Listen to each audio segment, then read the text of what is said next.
저녁 잡수셨어요? 이제 정들면 이별입니다. 처음에 첫날 와서는 낯가림이 돼가지고 저도 얼굴 표정이 좀 긴장돼 있었고 여러분도 좁게 긴장됐었어요. 근데 이제 시간이 지날수록 저도 펴지고 얼굴도 펴져서 하루쯤 더 했으면 쓰겠는데 오늘 벌써 끝나게 되었습니다. 그러나 이 마지막 시간에 하나님이 여러분에게 큰 은혜를 주실 줄로 믿습니다. 우리가 이번 부흥의 주제가 뭐였어요? 변화. 뭐가 변화인가? 생명이 있는 것과 없는 것. 아무리 시간이 흘러도 생명이 없는 것은 퇴화되고 고목나무처럼 썩어질 뿐이다. 그러나 생명이 있는 것은 자라고 아름답게 꽃이 피고 열매를 맺는다. 우리 기독교는 부활이요 생명 되신 예수 그리스도를 믿는 생명의 종교다. 그러므로 개인도 가정도 교회도 어떻게 생명처럼 자라야 되고 어떻게 생명처럼 꽃이 피고 열매를 맺는 그런 변화가 반드시 있어야 된다.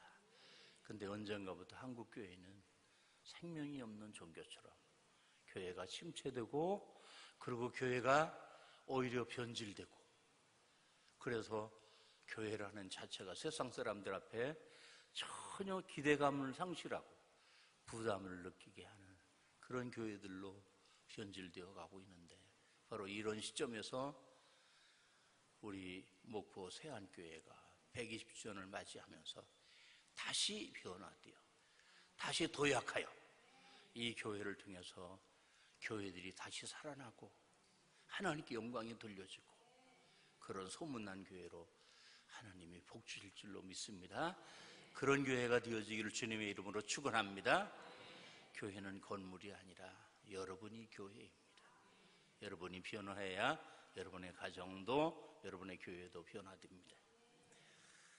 우리가 평소에 소원이 있다면 좋은 가정에 태어나서 좋은 부모님 밑에서 좋은 가르침을 받고 좋은 가풍 속에서 어려서부터 상처받지 않고 사랑받으면서 꽃처럼 잘 자라는 것. 그런데 여러분이 어린 시절을 돌이켜보면 가부장 중심의 사회 속에서 어머니가 아버지 그늘 밑에서 얼마나 무서워 벌벌 떨고 끝에 오면 아버지가 술 먹고 들어와서 엄마를 두드려 패고 저희 가정 얘기하는 거예요. 여러분 가정은 아니에요. 그러면서 어려서부터 상처를 받았던 그런 사람들도 아마 있을 거예요. 그래서 지금 그 죄값을 남자들이 받느라고 이제는요 나이 60만 딱 넘으면 아무리 큰 소리 쳐도 눈치 보게 되고 제 이야기입니다. 그리고 빡빡 우기지 못합니다. 제 이야기입니다. 그리고 이사 갈 때 우리 마누라가 뭘 좋아하나 개 좋아하면 개 먼저 끌어안고 그런다는 말이 있습니다. 그게 다 왜 그러냐, 옛날 남자들이 죄를 너무 여자들한테 많이 져서 지금은 이제 남자들이 순환을 당하고 있는 때입니다. 바로 이런 때 우리 가정들이 예수 믿는 가정들이 회복해서 좋은 아버지, 좋은 어머니가 되어서 그 가정에서 좋은 자녀들이 자라서 다시 좋은 가정을 대물림한다면 이 망가져가는 정말 가정들이 우리 그리스도인들의 가정이 종자가 되어서 다시 회복되어야 되잖아요. 그런데 그게 마음대로 안 되잖아요. 아버지 내가 선택하는 거 아니니까, 가정을 내가 선택하는 게 아니니까. 그래서 아픈 세월이 지나갔다. 그런데 그런 상처를 주님 앞에 나왔더니 치료해 주셔서 육신의 아버지보다 더 좋으신 누구? 하나님 아버지. 그 하나님 아버지께서 우리를 품어주시고 자녀로 삼으시고 위로해 주신다. 이제 오늘은 변화되는 가정, 이어서 교회가 어떻게 변화되어야 되는가. 목포 세안교회처럼 변화되면 됩니다. 왜 아멘이 약간 주눅이 들은 것 같아요? 겸손합니까? 제가 와서 보니까 정말 좋은 교회예요. 좋은 교회. 찬양대도 얼마나 그렇게 잘하는지 너무 잘했어요. 오늘도 잘했어요. 장로님들 잘하시고 안수 집사님들 잘하시고 너무 잘했어요. 부러워요. 너무 잘했어요. 그리고 이 부흥회가 강사 목사만 와서 설교하는 부흥회가 아니라 우리 학생도 성경 봉독을 하고 모든 교인들이 같이 참여하는 부흥회가 되었어요. 얼마나 감사한지. 이런 교회가 흔치 않아요. 좋은 교회는 어떤 교회인가? 건물이 크고 작고를 막론하고 첫째로 좋은 목사님이 계셔야 돼요. 여러분, 제가 좋아요? 전 목사님이 좋아요? 곤란합니까? 이 바람 나면 큰일 납니다. 자, 대한민국에서 제일 좋은 목사님이 이규양 목사예요? 아니면 전인문 목사님이에요? 근데 제가 3일 동안 부흥회를 하니까 딱 한 번만 저를 좋다고, 전 목사님보다 저를 좋다고만 얘기해 줬으면 좋겠어요. 제가 좋아요? 전 목사님이 좋아요?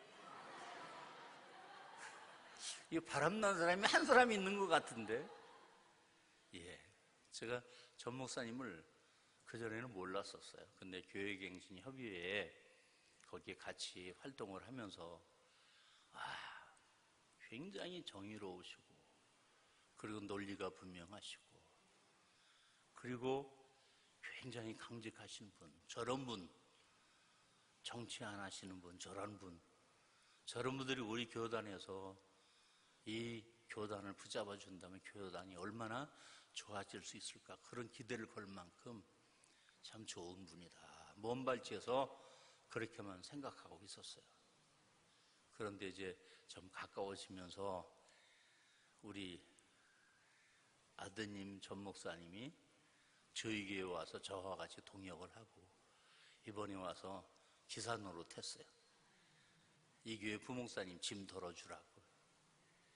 그러면서 우리 전 목사님과 가까워졌어요. 더 친해졌어요.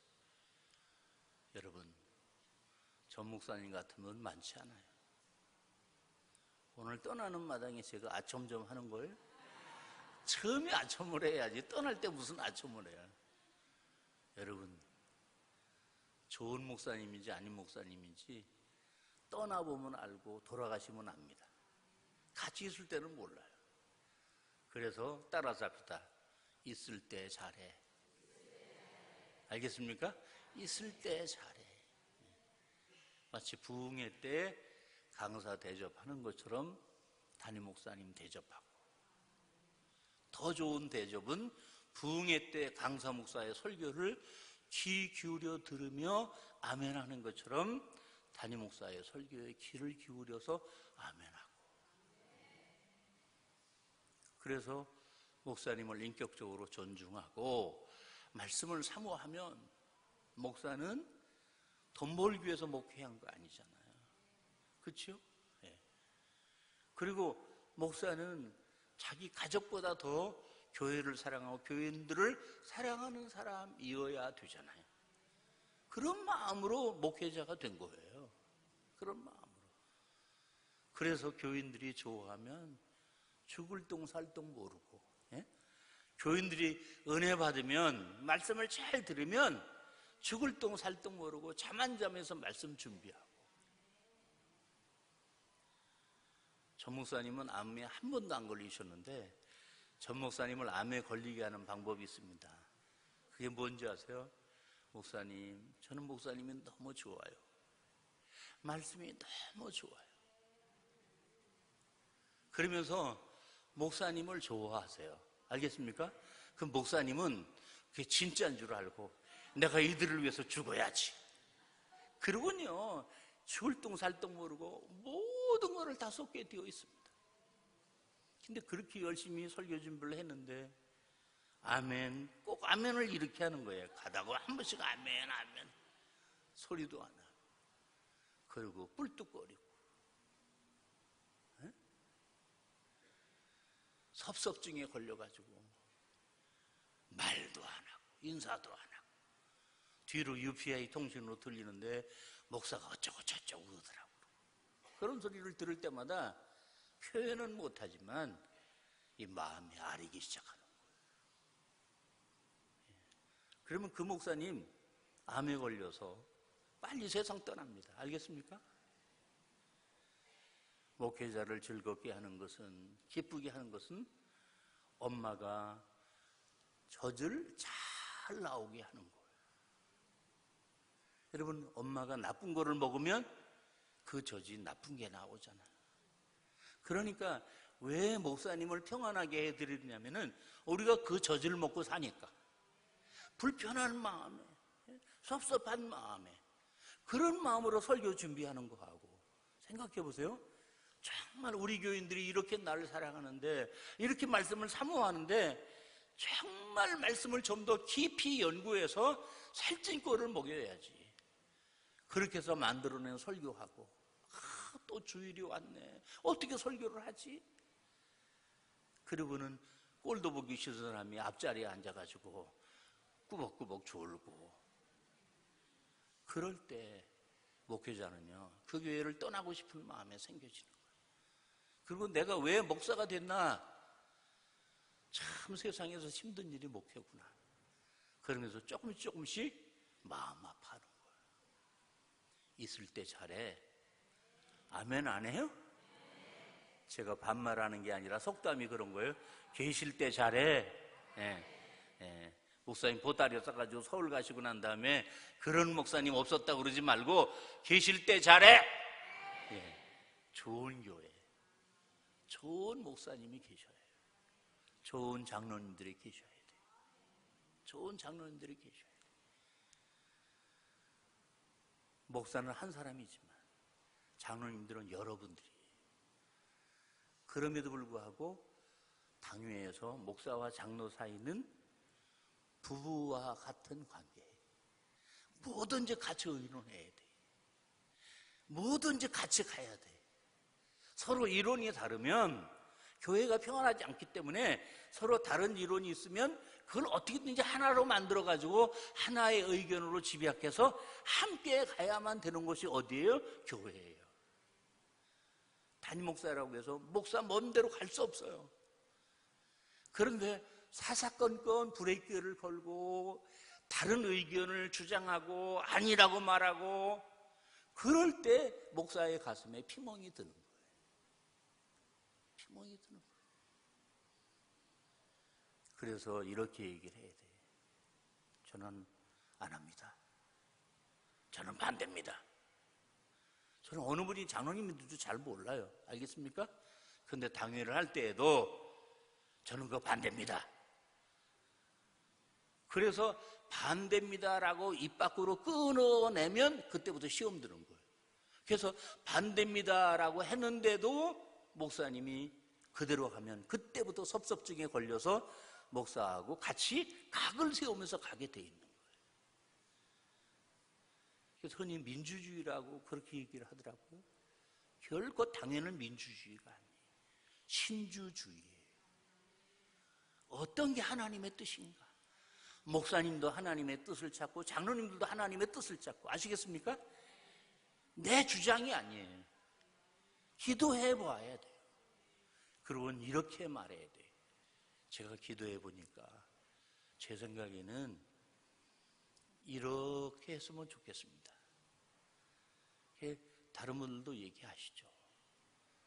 그래가지고 한 사람은 동쪽으로 가자, 한 사람은 서쪽으로 가자. 그러면은 목사님은 동쪽으로도 갈 수 없고 서쪽으로도 갈 수 없어요. 알겠습니까?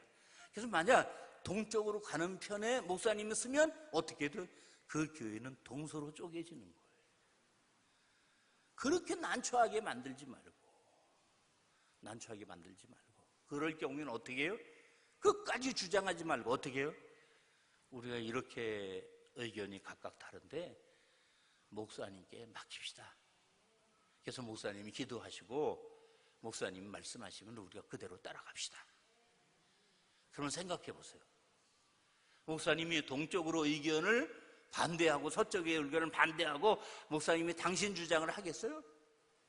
어떻게든지 이 동과 서의 서로 다른 의견을 어떻게 함께 모여서 동서풍이 불게 하느냐.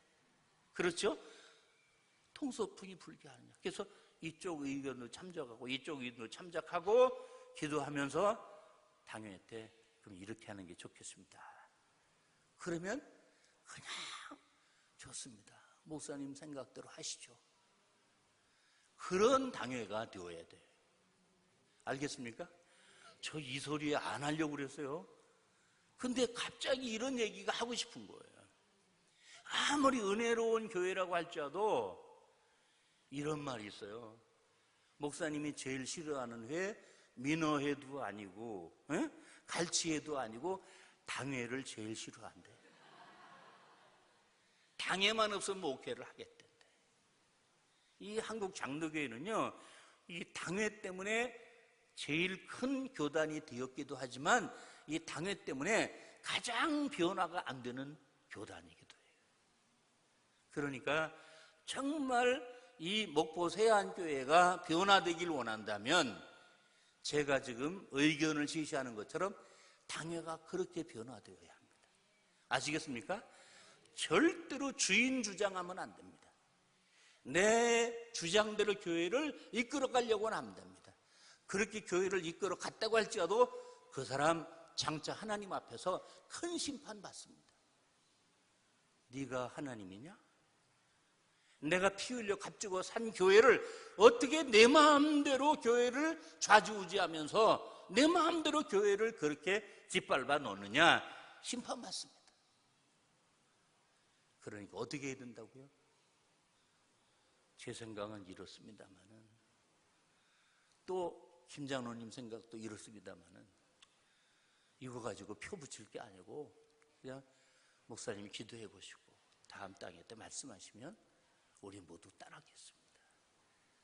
그렇게 해서 당회가 목사님과 당회원들이 갈라지지 않고 하나가 되면 거기서부터 인물이 맑아져서 안수 집사들도 그거를 보는 거예요. 그래서 안수 집사님들이 나중에 당에 오면 그 물줄기를 따라 교회가 흘러가는 거예요. 이상해요. 어려서 부부싸움하는 가정에서 자라는 아이는요, 어렸을 때는 그런데요, 나는 절대로 이 다음에 장가가고 시집가면 부부싸움 안 할 거야. 어렸을 때 아버지가 너무 술을 마시면 나는 절대로 이 다음에 술 안 마실 거야. 그런데요, 그런데 이 다음에 자라면 어떻게 되느냐? 부부싸움 하는 것만 봤기 때문에 사랑을 어떻게 하는지를 모르기 때문에 결국은 그 아들도 자라서 부부싸움을 하게 되고 그 아들도 자라서 술꾼이 된다는 거예요. 아주 중요한 얘기입니다. 당연은 아버지와 같은 거예요. 지금 커 올라오는 안수 집사님들이나 커 올라오는 젊은이들에게 이 교회를 맡겨야 되는데 좋은 전통을 가지고 이 교회를 계속 주님 오실 때까지 목포 세안교회는 가장 좋은 교회, 가장 화목한 교회, 가장 아름다운 교회, 그렇게 교회가 이미지 메이킹을 해야만 어떻게 이 교회는 변화된 교회가 되어진다. 아멘입니까? 그러면 이게 이론이 아니라 이 제가 제안한 게 다 옳은 줄 알면서도 실제로 막상 교회 뚜껑을 열어보면 골치 아픈 문제들이 왜 생길까? 그 근본 원인이 뭘까? 그것은 한마디로 얘기를 해서 사랑이 메말랐기 때문이다. 교회는 뭐니 해도 당회가 사랑이 있어야 된다. 아멘. 재직회가 사랑이 있어야 된다. 아멘. 교인들이 사랑이 있어야 된다. 제가 우리 장로님, 집사님들로부터 식사를 목사님이 골라가지고 좋은 것만 찾아다니면서 저를 대접했어요. 아주 맛있게 먹었어요. 감사해요. 근데 오늘 저녁에는 뭐 먹었는지 아세요? 제가 오늘 새벽에 민어 얘기를 했더니 또 오늘 저녁에 민어를 먹었어요. 그래서 목사님이 여기 지리를 끝내준다고 그러시더라고요. 그래서 마지막에 지리가 나왔어요. 그런데 저는 여기 지리 맛이 이렇구나. 그러고는 제가 초장을 거기다 좀 풀고 그다음에 김치도 약간 집어넣고 제 나름대로 요리를 해서 밥을 말았어요.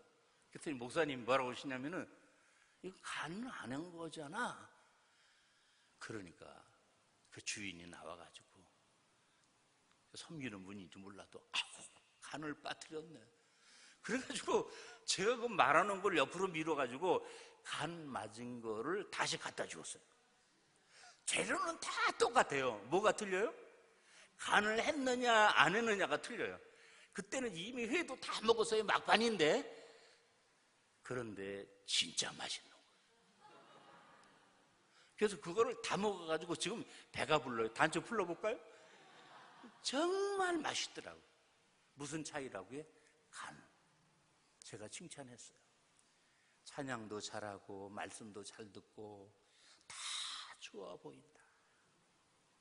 그런데 마지막에 뭘 해야 된다? 사랑이라는 간을 맞춰야 된다. 아멘입니까? 사랑이라는 간을 맞춰야 된다. 그거 빠지면 우리들 마음속에 하나님을 사랑하고 목사님을 사랑하고 교인들을 사랑하고 그 사랑이라는 마음이 없으면 이 교회를 위해서 어려서부터 지금까지 지사충성했다고 할지라도 어쩌면 내 그 열심 때문에 상처받은 교인이 있고 내 그 고집 때문에 목사님이 밤에 잠이 안 와서 뜬 눈으로 세우신 적도 있을 수 있다라는 거예요. 이게 제 이야기예요. 당회가 끝나고 난 다음에 잠이 안 올 때 제 이야기라고. 우리 평신도들은 때로는 성질이 있으면 자기 성질대로 얘기를 하고 그리고 나중에 그게 좀 진정되면 이렇게 얘기를 하는 거예요. 목사님 아시죠? 제 성질. 저는요 뒤끝이 없습니다. 그런데 이미 목사님은 앞끝으로 만신창이가 난 거야. 뒤끝만 없으면 되는 게 아니라 앞끝도 없어야 돼. 알겠습니까? 앞끝도 없어야 돼. 그 정답은 뭐라고요? 사랑이다. 사랑. 그럼 사랑이 뭡니까? 사랑이 뭐길래? 눈물의 씨앗이다. 맞습니까? 그럼 매일 울어야지. 매일 눈물을 흘려야 되지. 그럼 사랑이 무엇일까? 잘해주는 거다. 정말 잘해주는 게 사랑일까? 여러분, 부부지간에 본래 남남이었는데 어떻게 한평생을 살아갈 수 있습니까? 형제들도 싸우고 볶는데 본래 피가 다른데 부부가 돼가지고 어떻게 살아갈 수 있습니까? 사랑하면 살아갈 수 있습니다. 부부 사랑을 이렇게 생각하는 거예요. 연애할 때는 이렇게 말하는 거예요. 오빠 뭐 먹을래? 아니 너 뭐 먹을래? 그 서로 상대방이 뭐 먹겠느냐고 물어요. 그래서 이렇게 배려심이 많고 이렇게 날 많이 생각해주고 그래가지고 우리 결혼할까? 그래 결혼해요. 그래서 결혼합니다. 결혼하고 한두 달 있으면 이제 외식을 나가요. 그때는 어떻게 할까요? 다짜고짜 나 민어 먹었다. 너 뭐 먹을래? 완전히 틀려요. 그래가지고 나 매운탕 먹을래? 나는 갈치회 먹을래? 그거 맛없어. 민어회 먹어야 돼. 여기 민어회 둘이에요? 이렇게 나온다고. 아마 여자들 경험했을 거예요. 연애할 때와 결혼하고 난 다음에 너무너무 다르다. 그러면은 사랑이 뭔가? 외식, 생일 선물, 결혼 기념일 이런 거 챙겨주는 게 사랑인가? 물론 사랑이겠죠. 그러나 진짜 힘든 것은 뭐예요? 결혼 기념일을 안 챙겨주고 생일 안 챙겨줘도 어떻게? 그 성질 부리지 않았으면, 그 고집 부리지 않았으면, 자기 주장대로 자꾸 가정을 이끌어 가려고 고집을 좀 안 부렸으면, 내 마음도 좀 알아줬으면, 말 한마디라도 좀 섭섭하지 않게 했으면.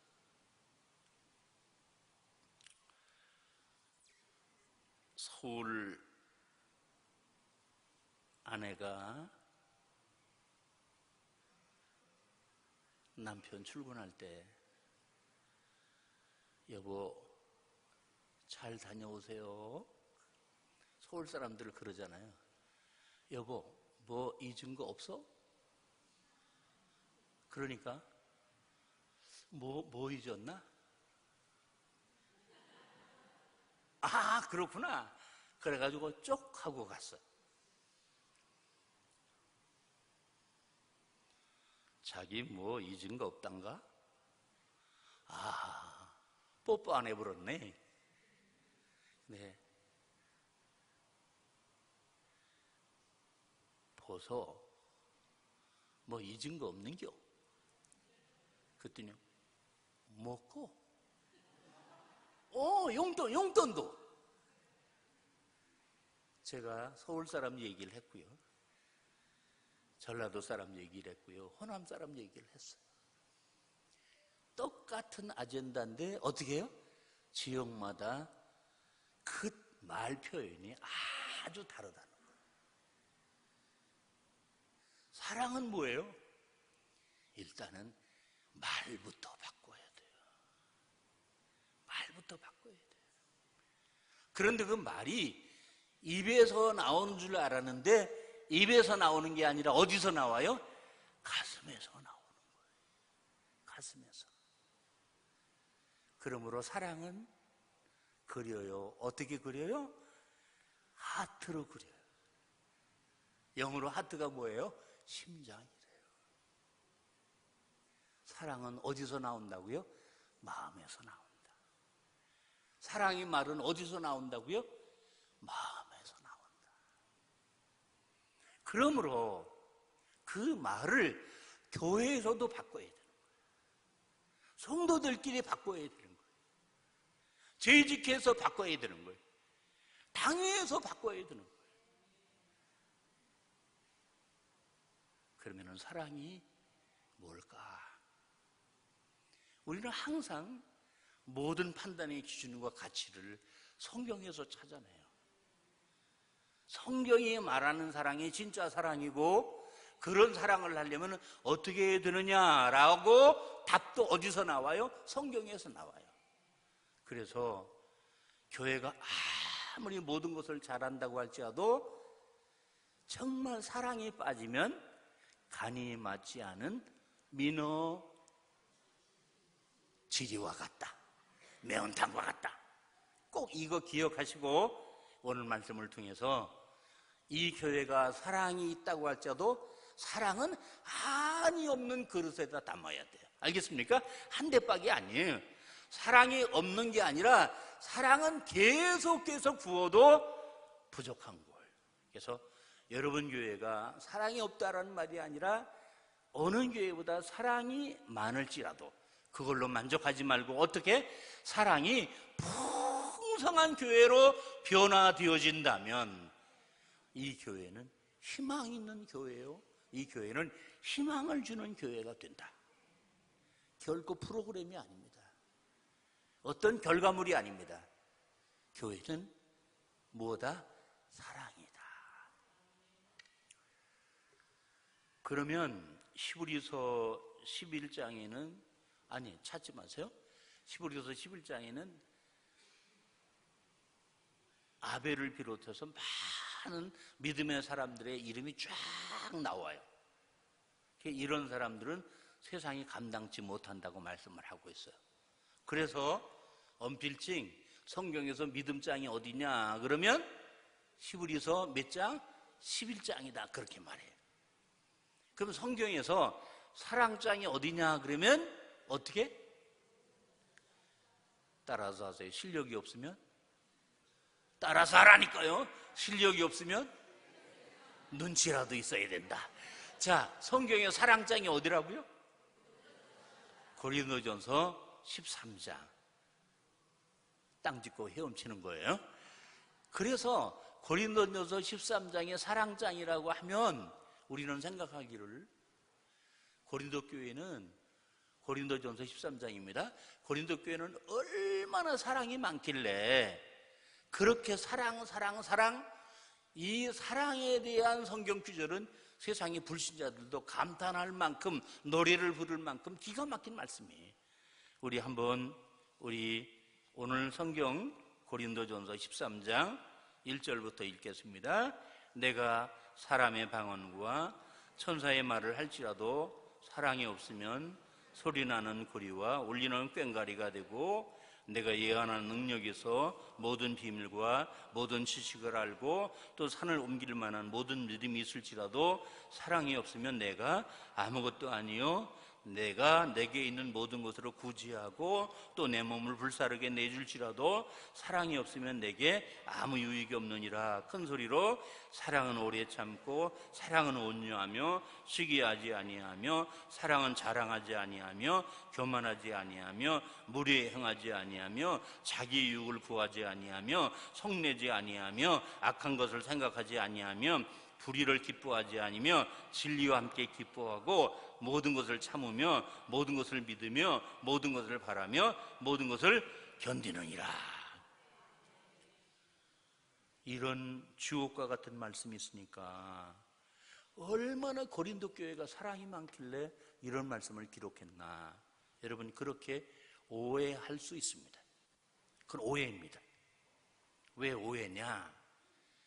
아들하고 딸 둘 키우는데 아들은 학교 갔다 오자마자 가방 집어 던지고 엄마 친구 만나고 올게. 야, 밥 먹고 나가야지. 아니야, 숙제하고 나가야지. 아니야. 그러고 나갔다가 해 빠진 다음에 들어와요. 둘째 딸 학교 갔다 오면서 어머니 학교 다녀왔어요. 그래, 씻고 밥 먹어라. 그랬더니 제 방에 들어갔어요. 안 나오는 거예요. 너 뭐하니? 엄마 나 숙제해요. 숙제해놓고 밥 먹을게요. 아유, 하루 종일 공부했는데 밥 먹고 해, 좀 씻고 해, 쉬고 해. 그래도 아니에요, 숙제 다 해놓고 할게요. 그러면 공부해야지, 숙제하고 나가야지. 그 아들이 공부를 잘하는 거예요. 좀 쉬고 해, 밥 먹고 해. 그 딸이 공부를 잘하는 거예요. 너무 어려운 철학적인 말을 하니까 이해가 잘 안 되는 모양이에요. 네. 공부하지 말라고 하는 아이가 진짜 공부 잘하는 아이거든요. 이제부터 학원 보내지 마시고 우리 강사가 얘기하는데 공부하지 말아라 그래야 애가 공부 잘한다고 하더라. 그래서 오늘부터 집에 가서 공부하지 말아라, 놀고 와라. 그럼 얘가 우리 엄마 어떻게 됐나 그럴 겁니다. 이 말은 무슨 얘기예요? 아주 중요한 것을 강조하는 것은 모자라거나 너무너무 부족하다라는 거예요. 공부 안 하는 아이에게 공부하는 거예요. 고린도 교회가 사랑이 없기 때문에 사랑하는 거라고요. 제가 바라기는 이 목포 세안교회는 오늘 이후로 사랑의 설교가 필요 없는 교회가 되었으면 좋겠어요. 오늘 한국교회에 사랑이라는 이름을 붙인 교회들이 굉장히 많지만 그 교회 안에 장로파, 목사파, 안수집사파, 그래서 심지어 나중에는 이 파는 본당에서 예배드리고 저 파는 교육관에서 예배드리고 또 그 파는 마당에서 천막치고 예배드리고, 이게 한국교회의 꼴하지. 그 교회의 높은 꼭대기에는 십자가가 있어요. 십자가의 핵심 이미지가 뭐예요? 사랑이에요. 그러므로 교회는 사랑하지 않으면 존재할 수 없는 것이 사랑이에요. 사랑은 구호가 아닌 거예요. 교회가 너무 사랑을 강조하면 그건 사랑이 없다라는 증거예요. 이제 그만하세요 라고 할 만큼 사랑이 생활화되고 사랑이 습관화되고 그런 교회가 되어줘야 되는 거지. 그럼 고린도 교회는 정말 어떤 교회일까? 이제부터 성경 찾기 시작합니다. 고린도 13장을 딱 표해놓고 고린도전서 1장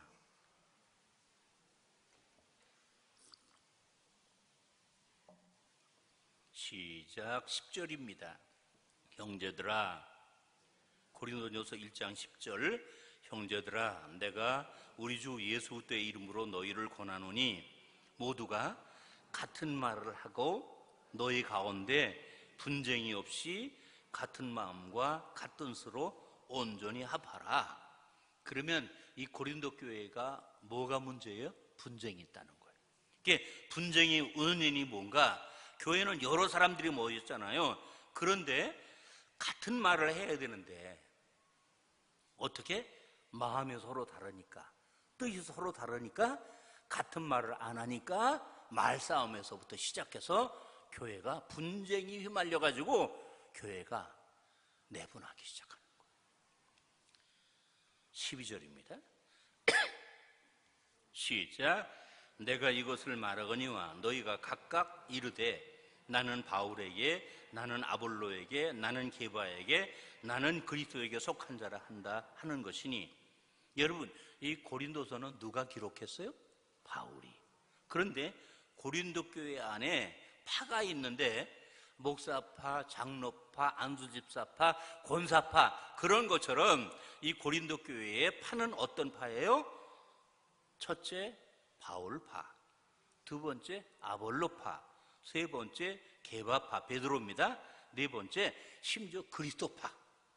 그러니까 이 그리스도파는 이렇게 아마 말할 거예요. 우리만이 진짜 정통이야. 그러면 바울도 인간이니까 자기를 지지하는 사람들이 있어서 바울파가 있다고 하면 그 파는 책망하지 말아야 되잖아요. 근데 바울은 정말 강직한 사람이기 때문에, 정의로운 사람이기 때문에 어떻게? 바울파가 있어도 안 된다. 심지어 그리스도파가 있어도 안 된다.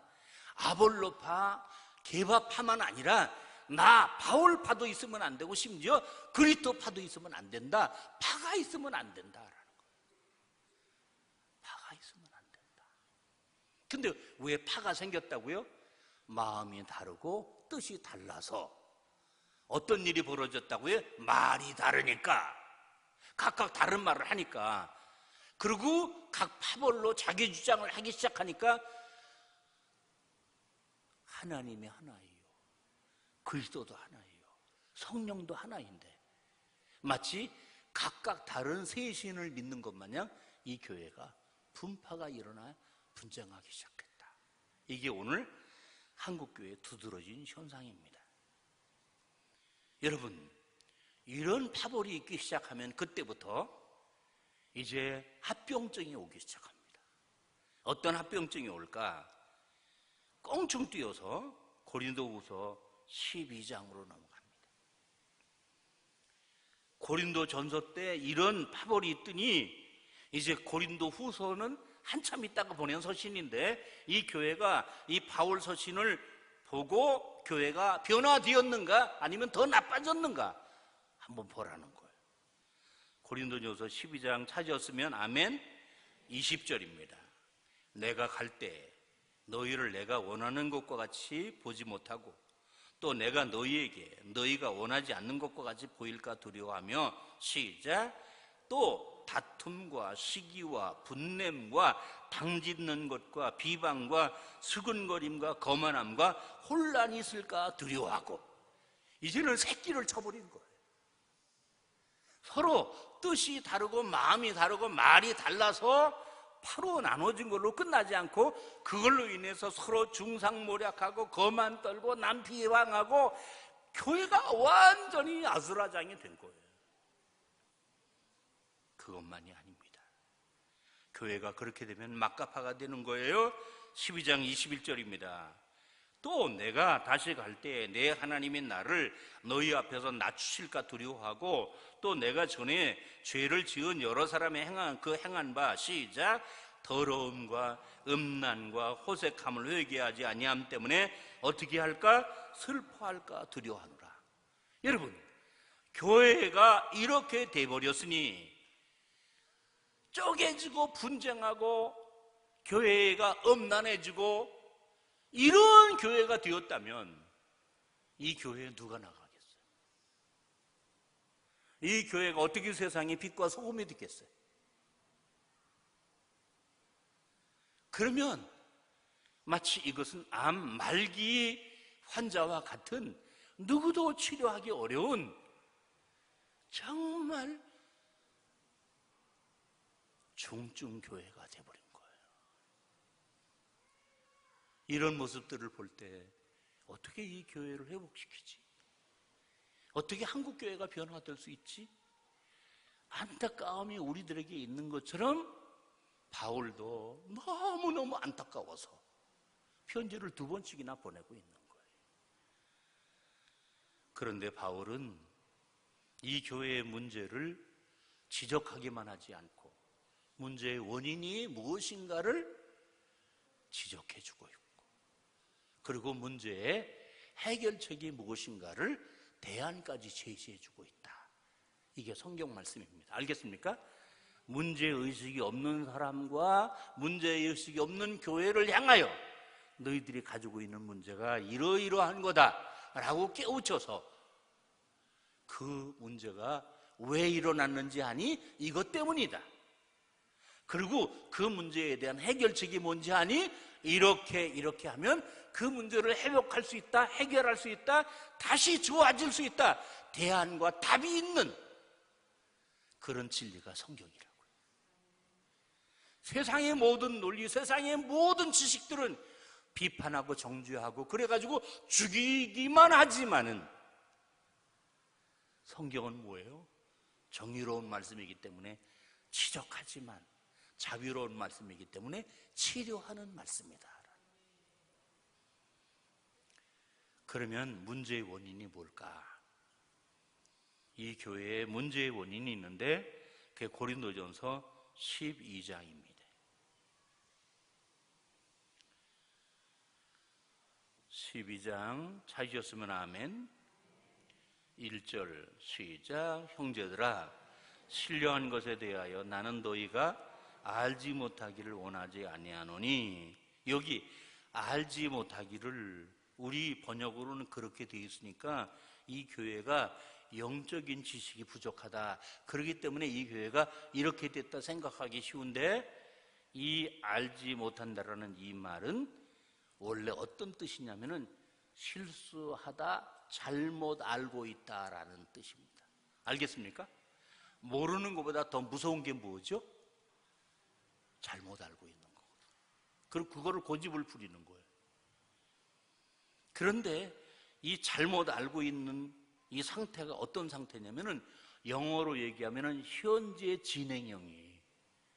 어제도 오늘도 이거 해결하지 않으면 계속 잘못 알고 있는 거를 자기는 진리라고 생각하고, 자기는 이게 성경적이라고 생각하고, 자기는 이게 교회를 위해서 하는 거라고 생각하고 고집을 부리는 거예요. 바로 이것.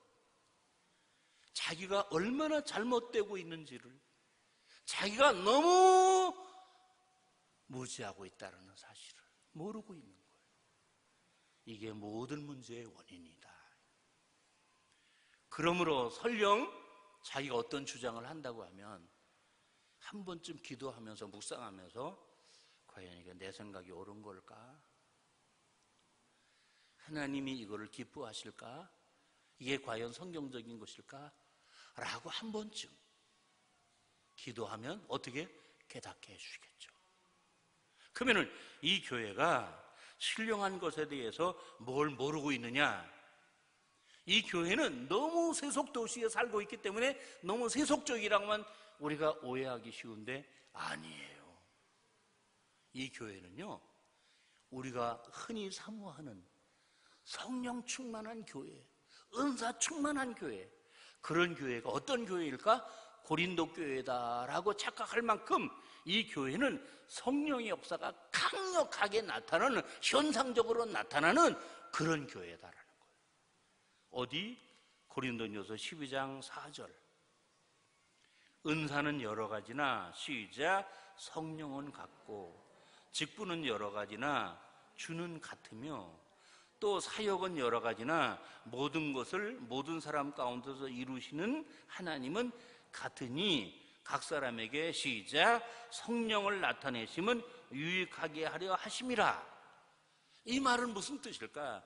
이 교회가 성령의 역사가 강력하게 일어나는데 그 성령의 다양성을 생각하지 않고 각각 다른 은사를 받았을 때 내 은사만 성령의 은사라고 얘기하고 다른 사람이 받은 은사는 마귀의 은사라고 생각하면서 성령의 은사 가지고 교회 안에서 서로 분쟁하기까지 하는 교회다. 성령 충만하면 교회가 화목할 것 같죠? 거기에 아집이 들어가면 더 문제가 생겨져요. 그때 이단이 들어와요. 그때 사탄이 들어와요.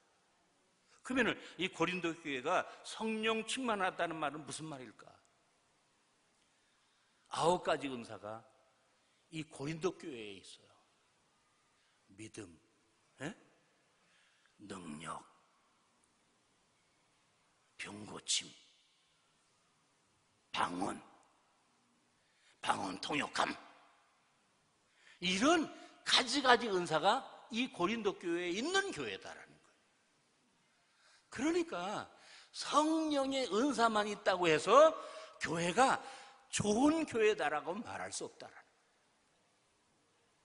그 성령의 은사를 따라 어떻게 순종해야 되는데, 왜 하나님이 성령의 은사를 주시는가?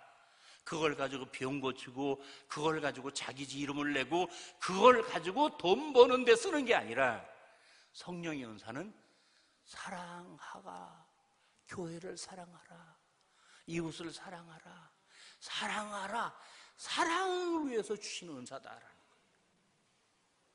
아무리 병을 고치는 능력이 있을지라도, 아무리 방언으로 밤을 새우는 기도의 은사를 받았다고 할 때도 그 사람이 교회를 사랑하지 않고, 주의 종을 사랑하지 않고, 성도들을 사랑하지 않고, 자기가 받은 성령의 은사만 최고라고 하고, 다른 사람을 정죄하고 비난하고 다른 사람의 생각을 짓밟아 버리고 자기 주장만 한다면, 바로 그 사람은 성령의 은사를 잘못 받은 사람이거나 잘못 활용하는 사람입니다.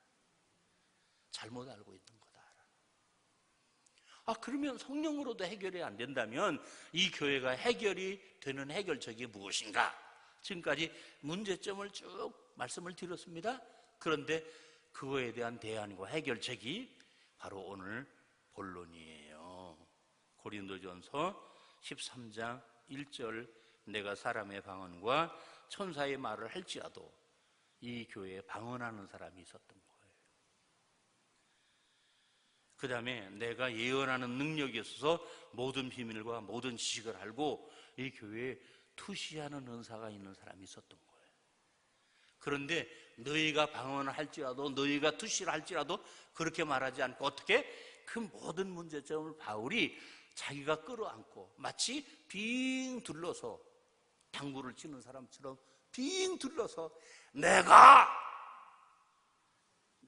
방언을 하고 천사의 말을 하고, 내가 예언하는 능력이 있고, 내가 병을 고치는 능력이 있어도 내가 사랑이 없으면 나는 아무것도 아니야.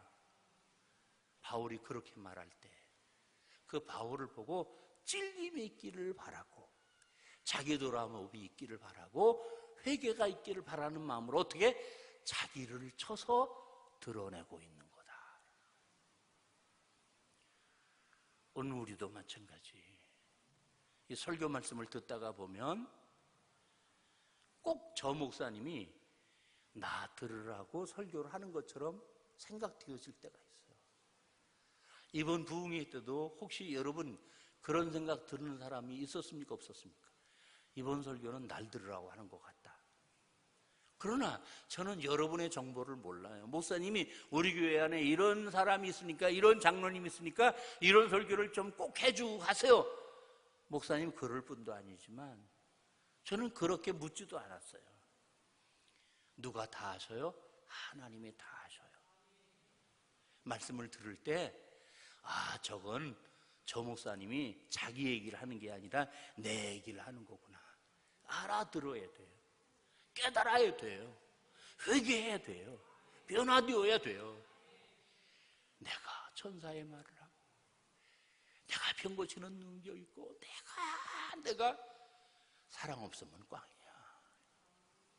그 다음 이 교회는요, 사랑 그랬는데 이 교회는 사랑이 없는가? 천만의 말씀이. 자, 오늘 3절입니다. 이미 봤지만 시작. 내게 있는 모든 것으로 어떻게 하고? 구제하고 또 내 몸을 불살하게 내줄지라도. 여러분, 우리는 이웃을 사랑한다, 가난한 사람들을 사랑한다 그러면 그 사랑하는 방법이 뭐예요? 구제하는 거잖아요. 근데 고린도 교회가 그렇게 구제에 참여하는 교회일지라도 뭐가 없으면, 사랑이 없으면 그거 아무것도 아니다. 여러분, 적십자 회원이 되면, 부녀회 회원이 되면 때때로 이 사회의 구제 활동에 김장 담궈서 나눠주고 연탄 날려주고 어려운 사람들을 찾아가고 예수 안 믿는 사람도 그런 일을 많이 합니다. 안 그렇습니까? 어쩌면 교회보다 교인들보다 더 많이 하는지를 몰라요.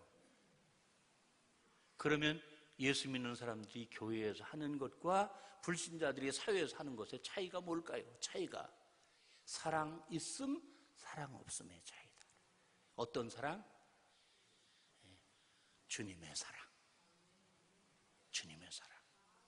주님은 아무것도 바라지 아니하시고 이 세상에 오셨고, 주님은 아무것도 바라지 아니하시고 당신의 몸을 십자가에 못 박으셨고, 주님은 우리에게 아무것도 바라지 아니하고 무덤에 장사되신 분. 내가 이 세상에 오면 이렇게 쓸세하고 내가 이들을 위해서 죽으면 이들이 나를 이렇게 영화롭게 할 거다. 그런 계산을 가지고 오신 것이 아니라 세상을 이처럼 사랑하사 불신의 세상, 불순종의 세상, 타락한 세상, 사랑할 수 없는 세상, 근데 그 세상에 찾아오셔서 그 인간들을 위해서 다 쏟아바치시면서도 뭐예요? 전혀 기대를 걸지 않는, 대가를 바라지 않는, 그들만 좋아지면 그것으로 만족하는, 그들만 행복하면 그것으로 보람으로 느끼는, 부모가 자식을 키울 때 뭘 대가를 바라고 키우는 게 아니라 자식이 잘 되는 게 내 기쁨이고, 형제지간에는 형이나 동생이 더 좋은 대학에 가면 시기할 수 있지만 부모는 자랑하고, 형제는 형이나 동생이 나보다 더 잘 나가면 시기할 수 있지만 부모는 그거를 자랑스럽게 생각하듯이 하나님의 사랑은 뭐예요? 우리에게 아무런 대가도 기대하지 않으시고 희생하시고 우리를 위해서 죽기까지 사랑하신 사랑. 그 사랑, 그 사랑에 감격하고 그 사랑에 감동하고 그 사람이 동기가 되어서 그 마음 가지고 사랑을 베푸는 사람. 그거 없으면 시오다. 그거 없으면 뭐다? 고래다. 그러니까 국회의원들이 대선 때 갖고 선거철이 오면 어떻게 해요? 안 다니던 재래시장을 찾아가고 90도로 노숙자에게 머리를 숙이고 절하고 쇼를 하고 있는 거를. 그 사랑이 아니거든요. 국회의원 당선되면 그 다음에 곱빼기도 안 보이잖아요. 국회가 싸움질만 하잖아요. 그 사랑이 아니거든요. 그러니까 이 고린도 교회가 구제하고 이런 일을 참여할지라도 어떻게? 교회가 내부적으로 분열하고 갈등하고 온갖 추잡한 짓을 하고 오면서 대외적으로 쇼를 하고 있는 것, 사랑이 아니라는 거예요. 그러니까 또 비판하네. 대안이 없네. 그럼 어떻게 하란 말이야? 사랑은 어떤 거야? 눈물의 씨앗이야? 결혼 기념을 챙겨주는 거야?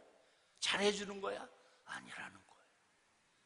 그게 바로 4절입니다. 사랑은 오래 참고, 사랑은 온유하며 시기하지 아니하며, 사랑은 자랑하지 아니하며, 교만하지 아니하며, 무례 행하지 아니하며, 자기 유익을 구하지 아니하며, 시작, 성내지 아니하며, 악한 것을 생각하지 아니하며 쭉 나옵니다. 그 다음에 6절부터는 불의를 기뻐하지 아니하며 진리와 함께 기뻐하고, 모든 것을 참으며, 모든 것을 믿으며, 모든 것을 바라며, 모든 것을 견디느니라. 그래서 이 말씀을 분석하면 적극적으로 액션을 취해야 될 게 7가지, 소극적으로 피해야 될 게 7가지, 그렇게 나와 있어요.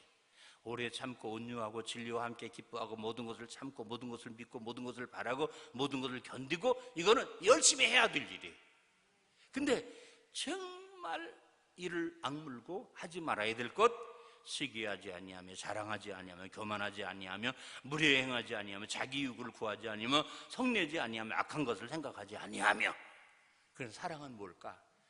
할 거는 반드시 하고 안 할 것은 안 하는 거다. 정말 힘들어도 참기 어려워도. 부부싸움 해야 되는 거예요? 안 해야 되는 거예요? 대답해봐요. 그럼 안 하려고 애를 써야지. 왜 사흘거리로 싸워? 예수 믿으면서. 그리고 부부 사이에 가슴에 못 박는 말, 말도 꼭 골라서 요 말하면 비수처럼 가슴에 꼽히고 죽을 때까지 잊혀지지 않을 한 맺힐 말만 골라서 해. 부부싸움 할 때는. 그래서 그 말 한마디에 쇼크받고 이혼할 생각을 하는 거예요. 그런 말 해야 돼요? 안 해야 돼요? 그런 거리가 있고 그런 할 맛없이 분노가 여기까지 올라와도 뭐예요? 오래 참고 물에 행치 아니하고 모든 것을 바라고 모든 걸 견디고. 사랑이 뭐예요? 결론, 참는 거다. 참는 거다. 사랑은 잘해주는 게 아니다. 참는 거다. 잘해주는 게 한이 없다. 한이 없다. 만족이 없다. 언젠가는 권태를 느끼게 되어 있다. 언젠가는 그 허물과 약점이 드러날 수 있다. 이 사람이 이런 사람인가? 연애할 때는 그런 점이 하나도 안 보이더니 살아갈수록 추악한 면이 보이고 유선스러운 면이 보이고 성질이 보이고. 아마 부부가 결혼하고 살다 보면 한두 번쯤은 이혼하고 싶은 마음이 있었을 거예요. 그런데 이혼하면 돼요, 안 돼요? 안 되는 거예요. 왜 안 돼요? 예수 믿는 사람이니까 안 된다라는 말이 아니라 뭐예요? 사랑은 오래 참는 것이기 때문에. 기독교는 사랑의 종교이기 때문에. 그래서 참을 거리를 생각해야 돼요. 애들을 보고 참아야지. 시간이 흘러가면 달라지겠지. 참아야지. 요즘 사람들의 문제가 뭐냐면은 감정 절제가 안 돼. 분노 조절이 안 되는 거예요. 그렇게 하면 잡혀가고, 그렇게 하면 감옥살이 가고, 그렇게 하면 나중에는 무기징역도 받을 수 있다는 사실을 알면서도 어떻게 확 올라오면 칼 들고 나가고 도끼 들고 나가고 보복하고. 그건 모르는 거 아니에요. 그렇게 했다가 나중에 큰일 생긴다고 알지만 왜 그렇게 하느냐? 뭐가 절제가 안 돼요? 감정이 절제가 안 돼요. 한마디로 얘기해서 뭐예요? 참지 못한다. 갈수록 세상이 그렇게 돼요. 사람들이 갈수록 그렇게 되는 거예요. 무서운 거예요. 오늘 현대인들은 가면을 쓰고 있는 거예요. 그래서 때때로 피의자가 이제 얼굴 모자이크 하다가 나중에 얼굴 드러나면 동네 사람들이 알게 되면 뭐라고 그러죠? 혀를 내둘러는 거예요. 그 사람 정말 좋은 사람인 줄 알았는데 어떻게 그 사람이 그렇게 끔찍한 죄를 저지르고 그렇게 뻔뻔할 수 있습니까? 다 뻔뻔해. 알겠습니까? 저도 여러분도 다 뻔뻔해. 그걸 알아야 돼요. 얼마든지 우리는 그런 가면을 쓸 수 있는 사람이에요. 그러면 어떻게 해야 돼요? 사고 치지 말고 참자. 시작. 사고 치지 말고 참자. 사고 치지 말고 참자. 오래 참는 거다. 그래서 적극적인 7가지, 소극적인 7가지 그거 적어가지고 외우려고 하지 말고 딱 묶어서. 알겠습니까? 마트에 가서 물건 잔뜩 사다가 딱 계산해 놓으면 계산대에서 뭐라고 물어보죠? 봉지 하나 드릴까요? 그것도 공짜로 안 줘. 왜? 들고 갈 수가 없으니까. 근데 봉지에다 다 쓸어 남으면 들고 갈 수 있어. 그 봉지가 뭔지 아세요? 오래 참는 거다. 오래 참는 거다. 교회 안에서 참아야 됩니다. 알겠습니까? 가정에서 참아야 됩니다. 사랑하는 사람에게는 특별히 참는 게 약입니다. 그러면은 화병 생기면 어떻게 해요? 걱정할 거 없습니다. 머리가 아파요, 이빨이 아파요, 허리가 아파요. 약국에 가면 뭐 주죠? 개보린. 여기도 아파도 개보린. 여기가 아파도 개보린. 선전 그렇게 하잖아요. 오늘 교회가 변화될 수 있는, 교회가 아름다운 교회죠. 주님의 닮은 교회로 변화될 수 있는 가장 근본적인 해결책이 뭔가? 사랑이다. 그런데 십자가를 붙여놓고 사랑 노래를 하더라도 우리 속에는 다 문제를 가지고 있기 때문에 이게 언제 폭발할지 모르고 이 가면이 언제 벗겨질지 모르기 때문에 어떻게? 그런 큰 사고가 일어나기 전에 어떻게 해야 된다? 참아야 된다. 누가복음 19장에 보면 성경 찾지 말아요. 저를 보세요. 어느 날 예수님께서 여리고를 가셨어요. 저도 여리고를 2번 갔었는데, 목사님 여리고 가보셨죠? 예. 거기는 그 이스라엘 땅은 아주 비가 많이 오질 않고 여름에는 풀이 빨갛게 타는 그런 나라거든요. 근데 여리고는 오아시스가 땅에서부터 펑펑펑 쏟아지는 오아시스가 3개인가 있더라고요. 그래서 이렇게 수원지처럼 집을 져놓고 거기 들어가 봤는데, 그래서 거기서 오아시스에서 물이 나와서 흐르기 때문에 그 사막과 같은 그 땅이 물이 있어서 거기서 귤도 자라고 오렌지도 자라고, 귤하고 오렌지가 틀리나 보죠? 그렇죠? 바나도 자라고 석류도 자라고, 그래서 과일이 자라는데 그 뜨거운 지역에서 자라기 때문에 당도가 최고. 그래서 유럽에다가 팔 때 최고의 품질로 파는 거예요. 제가 거기서 석류를 이따만 걸 하나 샀어요. 그래서 그거를 차 안에서 이렇게 벗겨보니 쫙쫙 그러니까 그 속에 빨간 사파이아 보석이 다닥다닥다닥 붙었더라고요. 우리나라 석류는 석류 그러면 여기서부터 신물이 나오는데 저는 그런 줄 알았거든요. 그래서 그걸 메달을 따서 입에다 넣었더니 얼마나 물이 많은지. 아하, 하나님이 이게 휴대용 수통이로구나. 사막을 여행하고 메마른 땅을 여행하다가도 어떻게 그 석류에서 메달만 입에 넣어도 어떻게 시원함을 느낀다. 그러니까 제가 무슨 얘기를 하냐면 거기는 돈이 많은 곳이다.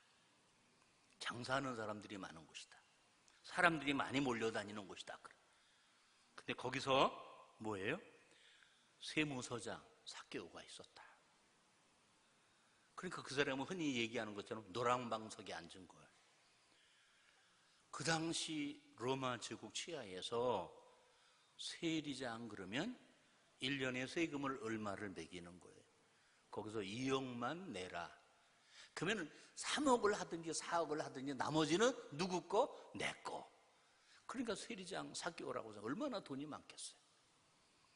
그런데 오늘도 마찬가지지만 그 사람은 많은 돈을 모으면서 사람을 잃어버렸어요. 사랑을 잃어버렸어요.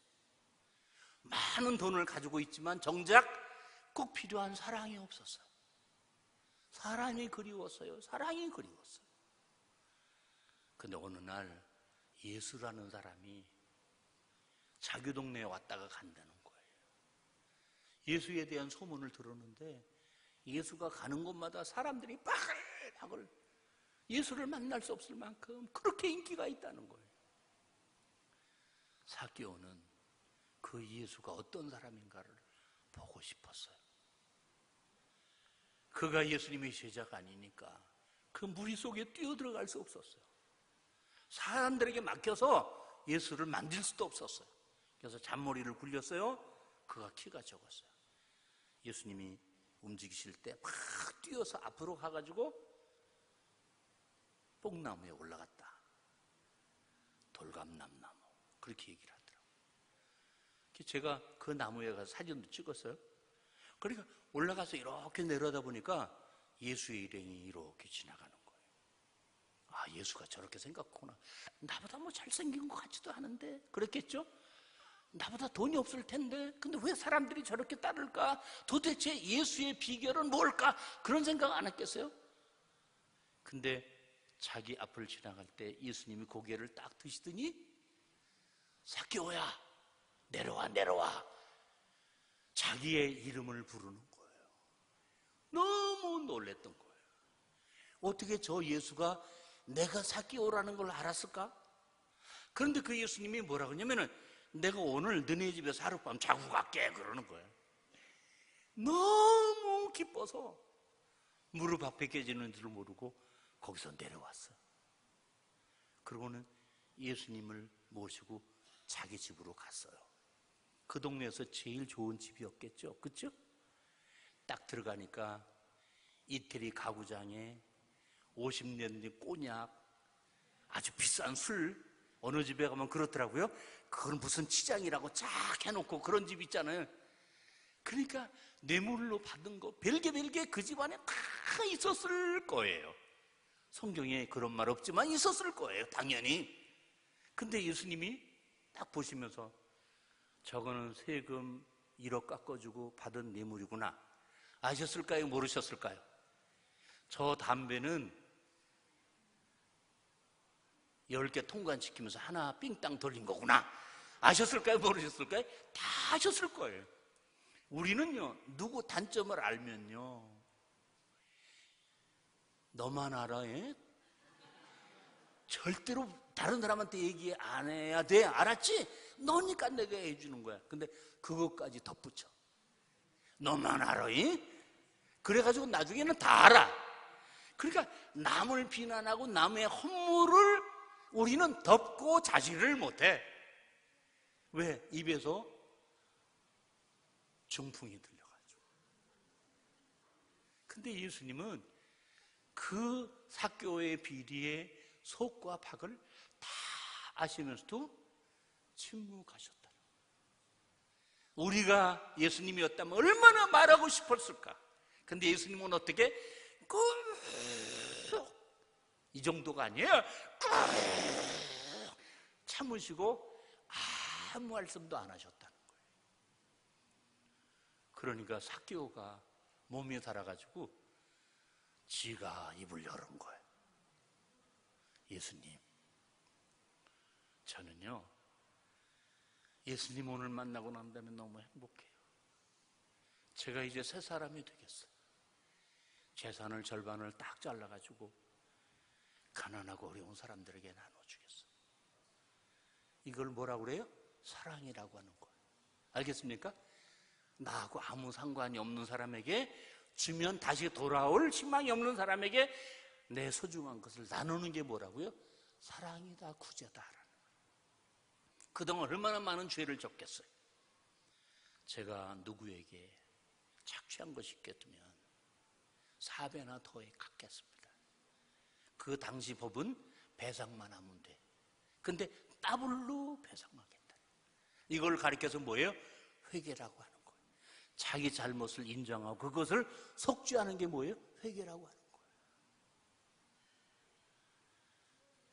그러니까 이 삭개오는 예수님을 만나고 난 다음에 어떻게 되었어요?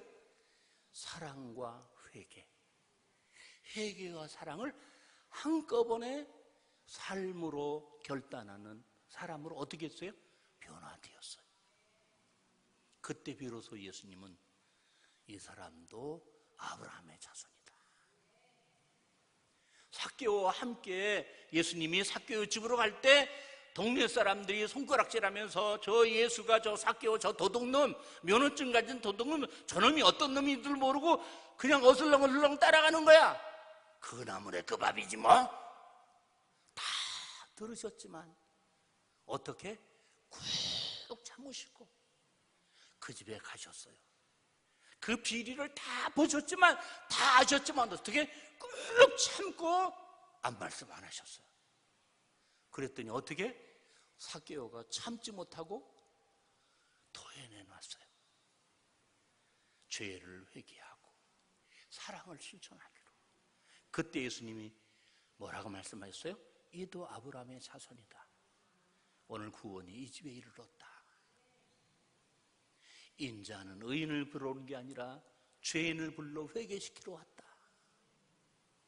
예수님이 하신 거 뭐예요? 아무것도 없어요. 딱 하나 뭐예요? 그 비난받아 마땅할 죄인이지만 어떻게? 꾹 참고 사랑하신 거예요. 사랑하신 거예요. 이게 사랑인 거예요. 참으세요. 참으면 화병 걸린다고요? 교회 오세요. 그걸 하나님 앞에 아뢰세요. 그럼 하나님이 이거를 바꿔주셔요. 제가 어렸을 때 가난할 때 너무 여시 먹고 싶으면 우리 엄마가 구멍난 냄비 주면서 엿 바꿔 먹으라. 그 구멍난 냄비 엿장서에게 주면 그 엿장서는 나에게 뭘 주더라고요? 내가 원하는 엿을 주더라. 우리 주님 엿장서입니다. 우리가 죄를 드리면 속죄를 주시고, 우리가 사랑을 드리면 사랑을 따블로 주시는 엿장수이십니다. 그러므로 우리가 해야 될 일, 특별히 교회에서 해야 될 일, 입조심해라. 얼마나 교회가 말 많은지. 제가 괜히 암에 걸렸겠어요? 얼마나 말이 많은지. 요즘 교인들은 겁도 없어요. 겁도 없어요. 하나님이 그 입을 어떻게 심판하실지 참 걱정스러울 만큼. 미션 안 된다고 교회에서 이리 수군 저리 수군 하지 마세요. 그게 다 자기에게 돌아옵니다. 이제 미제 작구를 구해가지고 딱 달달달달달 해가지고 누가 막 그러면 어떻게? 쭉 닫으세요. 그래 나도 그렇게 생각해서 너도 그러니? 그래 나도 그래서 이러지 말고 뭔가 잘못 알았겠지. 난 그렇게 생각 안 하는데. 그러면요 그 다음서부터 나한테 말 안 하게 돼 있어요. 왜? 이거는 내 편이 아니구나. 그게 아주 안 좋은 사람을 물리치는 최선의 방법이에요. 근데 어떻게? 고개 끄덕끄덕 그러면서 너도 그렇게 생각하니? 나도 그렇게 생각한다. 그러면 이게 아군인 줄 알고 어떻게? 그 다음서부터 계속 물고 온다고. 결론은 뭐라고요? 오래 참는 거다. 교회가 아무리 조직이 잘 돼 있어도, 교인들이 아무리 찬양을 잘해도, 교인들이 아무리 새벽 기도를 열심히 나와도, 교인들이 아무리 경건한 예배를 드려도 마지막에 사랑은 마침표다. 마침표다. 그게 없으면 교회는 간을 하지 않은 요리다. 여러분이 한 사람 한 사람이 사랑의 소금이 되시기를 축원합니다. 그래서 짭짤하고 맛있는 교회, 정말 은혜로운 교회, 세상에 대한민국에 우리 교회 같은 교회가 어딨나, 우리 목사님 같은 분이 어딨나, 우리 장로님들 같은 분이 어딨나. 너무너무 감사해요. 제가 저희 교회 이야기하고 마치겠습니다. 제가 이렇게 수술을 하고 왔더니 교인들은 잘 모르잖아요. 그래서 교인들이 너무 저를 사모하고 미안해서 제가 한 달 지나고 난 다음에 그 다음 주일에 기도 많이 하고 열심히 운동하고 주일날 설교를 3번을 했어요. 저희는 1, 2, 3부 오후 예배, 그러니까 최소한 제가 주일날 4번 설교하거든요. 그랬더니 장로님들이 제발 그러지 마시라고. 그래서 제가 한 주일 걸러 하겠다고 했어요.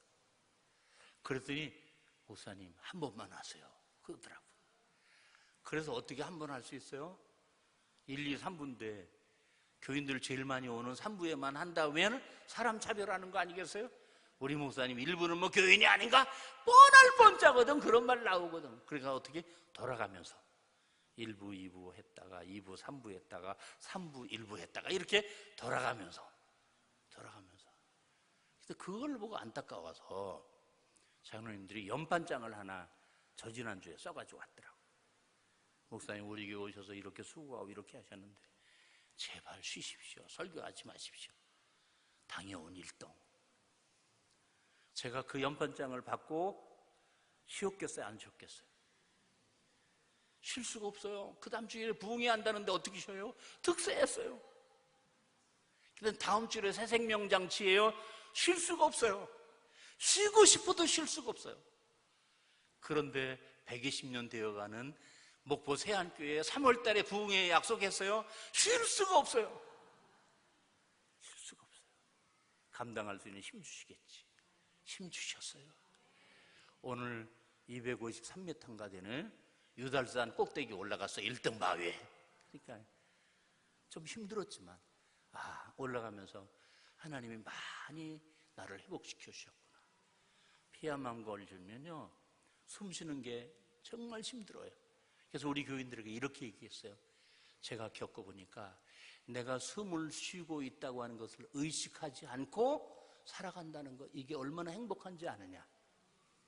그러나 매번 숨을 쉴 때마다 내가 숨을 쉬는 게 불편하다는 게 얼마나 힘드는지 아느냐. 여러분, 아무리 감사할 것 없어도 내가 숨 쉬고 있다는 걸 모르며 살아가면 그거 감사한 거다. 지금 나한테는 제일 소원이 그거다. 걸어가도 숨차고 가만히 있어도 숨차고. 그러니까 어떻게 계단을 올라가요? 어떻게 유달산을 올라가요? 그런데 이번에 목포 세한교회 120주년을 맞이하면서 이규양 목사 오라고 그래서 왔더니 하나님 유달산 올라가도 저녁에 부흥회를 인도하게 하시더라. 할렐루야. 저렇게 까불다가 나중에 어떻게 될지 모르지만 여러분 사랑합니다. 하나님 앞에서는 목포 세한교회도 아버지 교회요, 수원제일교회도 아버지 교회입니다. 우리 교회만 잘 되는 게 하나님을 사랑하는 게 아니고, 저는 저희 교회 교회를 이야기하는 것처럼 목포 세한교회를 똑같이 이야기하고 싶어요. 당회 화목해야 됩니다. 지금보다 더 화목해야 됩니다. 아시겠습니까? 교회 화목해야 됩니다. 아무리 다른 걸 잘해도 사랑 없으면 소리나는 꽹과리, 아무것도 아니다. 꼭 기억하시고, 내가 교회에서 무슨 봉사 할지라도 내가 사랑 없이 하면 아무것도 아니다. 이거 꼭 기억하고, 눈꼴 쉬고 정말 못 봐주고 가만히 있지 않고 입에서 막 튀어나올 것 같아도 어떡하자? 미제가 아니라 천국 잡고 구해가지고 쫙 닫고 어떻게 꾹 참자. 하나님이 힘 주신다. 꼭 참자. 꼭 그렇게 하셔서 말 많고 비난하는 사람들이 여러분이 떴다 그러면 자꾸 잠고, 그럴 만큼 교회가 새로워지는 그런 축복의 역사가 있기를 주 예수의 이름으로 축원합니다.